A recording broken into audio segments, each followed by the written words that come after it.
भाई इस टॉपिक के बारे में बात करनी थोड़ी ज़रूरी है और वो इसलिए है क्योंकि लेवेंडोस्की का जो कॉन्ट्रैक्ट है वो अभी 2025 तक है। इसके बाद वो एक तरह से फ्री एजेंट हो जाएगा। लेकिन मैंने उसमें एक पॉइंट पढ़ा है, अब ये कितना सच है कितना झूठ है मुझे पता नहीं है। मतलब इस सीज़न के 2024-25 के जितने भी टोटल गेम्स होंगे उनके 55% गेम्स में अगर लेवेंडोस्की 45 मिनट खेल जाता है, ठीक है, तो उसका जो कॉन्ट्रैक्ट है वो ऑटोमेटिकली 2026 तक एक्सटेंड हो जाएगा। अब ये कितना सच है कितना झूठ है मुझे पता नहीं है, क्योंकि ऑलरेडी वो 35 साल का है।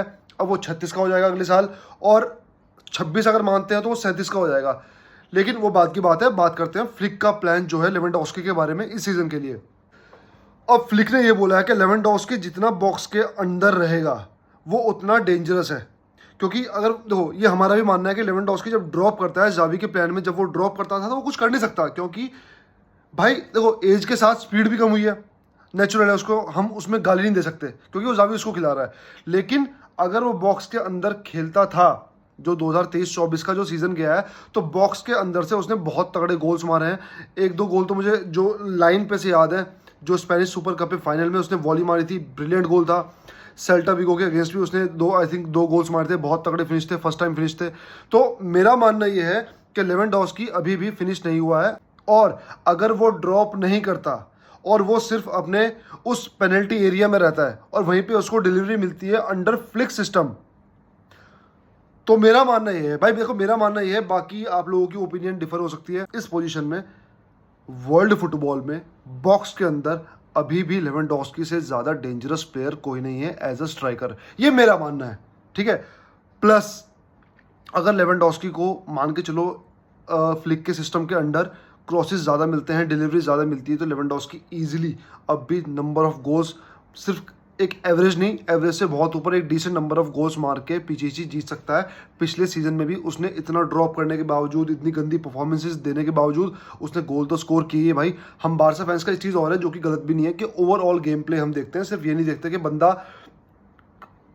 सिर्फ गोल्स या असिस्ट में कंट्रीब्यूट कर रहा है। लेवेंडोस्की इस सीजन शाइन कर सकता है अंडर फ्लिक सिस्टम, और मुझे ऐसा लगता भी है कि इस साल अगर लेवा तगड़ा खेल जाता है, अगर खेल जाता है तो हम यूसीएल भी उठा सकते हैं। हाँ, गालियाँ पड़ेंगी बारसा फैंस को, अरे यार तुम तो चोकर्स हो, तुम तो ये हो वो हो, बॉटल कर देते हो। हाँ यार, हम कर देते हैं बॉटल यार, चलो बॉटल भी तो हम तब करते हैं ना जब हम वहाँ तक पहुँचते हैं। वो तो भाई अराहो का वो गलत टैकल आ गया, क्या पता हम फाइनल में जाके मड्रिड को फेल देते, 40% हम मड्रिड को हरा देते हैं यूसीएल में। लेकिन वो बात की बात है, वो हो चुका है, मड्रिड जीत चुकी है पिछला सीजन यूसीएल का। तो उसमें मैं ये नहीं बोलूँगा कि अरे यार नहीं यार ये नहीं थी, डिजर्विंग नहीं थी, मड्रिड अच्छी खासी डिजर्विंग थी, वो जीत गई। और बारसा को अपने अंदर चेंजेस करने पड़ेंगे। अब एक नई न्यूज़ आई है कि एंसू फाटी भी इंजर्ड हो गया। यार ये बैड लक ही है, क्योंकि जैसी रिपोर्ट्स आ रही थी वो ये आ रही थी कि जो फ्लिक ने एक्सपेक्ट किया था मैसी उस पर एंसू फैटी पे से, उसने उससे ज़्यादा उसको परफॉर्म करके दिखाया है ट्रेनिंग में। ऐसा नहीं है कि हम एंसू फैटी को निकालना चाहते हैं, नहीं, अगर कोई प्लेयर आके बारसा में शाइन करता है दोबारा आके लोन से आके, तो भाई इससे अच्छा और क्या हो सकता है, एक प्लेयर परफॉर्म कर जाए। क्योंकि हमें पता नहीं यार कितनी फ्रस्ट्रेशन होगी एंसू फैटी को इस टाइम, कि इतना ज़्यादा 100% 200% देने के बावजूद ट्रेनिंग में उसको लग रहा था कि मैं इस साल परफॉर्म कर जाऊंगा फ्लिक के अंडर, और वो फिर इंजर्ड हो गया। अब उसके राइट फुट में आई थिंक कोई इंजरी हुई है, अभी मैंने न्यूज़ पढ़ी है, तो सुन के बहुत बुरा लगा यार। मतलब गुस्सा नहीं आया, बुरा लगा, क्योंकि यार एक बंदा मेहनत कर रहा है। और एक न्यूज़ ये है कि पेड्री और गावी पे फ्लिक ने बोला है कि टियागो तुम इन पे एक्स्ट्रा काम करो। तो भाई गावी को तो तुम छोड़ दो, तुम पेड्री पे एक्स्ट्रा काम करो भाई, उसको खाना वाना उसे ढंग से खिलाओ, दाल चावल ढंग से खिलाओ भाई, उसे मट्ठा वट्ठा पिलाओ ध्यान से, ठीक है, सलाद डालो उसके खाने में। पता नहीं क्या डाइट प्लान है क्या नहीं है, 1000 बार डिस्कस कर चुके हैं, एक बार और भी बोल देता हूँ मैं।